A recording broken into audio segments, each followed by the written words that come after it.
Hello बच्चों, let's take this question. The question says Carl Linnaeus is famous for, क्या पूछा जा रहा है क्वेश्चन में कि जो कार्ल लिनेस है वो फेमस थे फॉर ऑप्शन है coining the term systematics, B introducing binomial nomenclature, C giving all natural system of classification, यहाँ पे D both A and B. Discuss करें रिगार्डिंग कार्ल लिनेस. जो कार्ल लिनेस थे, Carl Linnaeus को जो है जाना जाता है as the father of taxonomy.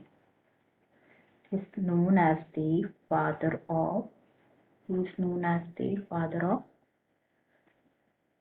Taxonomy, क्योंकि उन्होंने डेवलप किया था सिस्टम जिन्हें कहा जाता है Linnaean taxonomy for the categorization of organism, और उन्होंने डेवलप किया था binomial nomenclature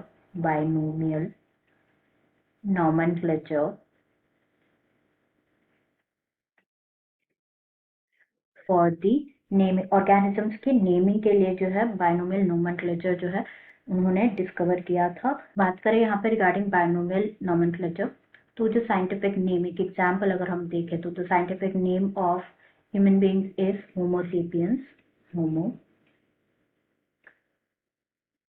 sapiens is the scientific name of human being. तो यहाँ पे जो होमो है, यहाँ पे it represents genus, while sapiens represent species. तो होमो सेपियंस जो है साइंटिफिक नेम है किसका, ह्यूमन बीइंग्स का. तो बाइनोमियल नोमेनक्लेचर जो है वो कंसिस्ट करते हैं दो वर्ड्स, एक होता है genus, the another one is species.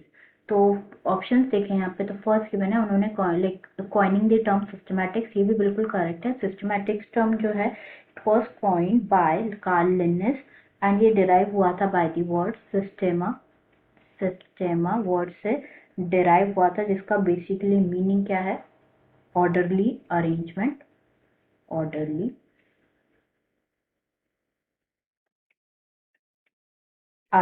तो उन्होंने जो उनकी बुक थी सिस्टेमा नेचुरे, उन्होंने दिया था उसमें हायरार्किकल सिस्टम ऑफ क्लासिफिकेशन. तो जो सिस्टमैटिक्स है इट बेसिकली मींस जो स्टडी होती है क्लासिफिकेशन की of the organism into kingdom, दोनों पास्ट और प्रेजेंट, एंड उनके एंड जो रिलेशनशिप होता है between the living organism, that is systematics. And yes, Carl Linnaeus was famous for coining the term systematics, बिल्कुल करेक्ट है. कार्ल लिनेस ने इंट्रोड्यूस किया था बाइनोमियल नोमेनक्लेचर को, ये भी बिल्कुल ट्रू है.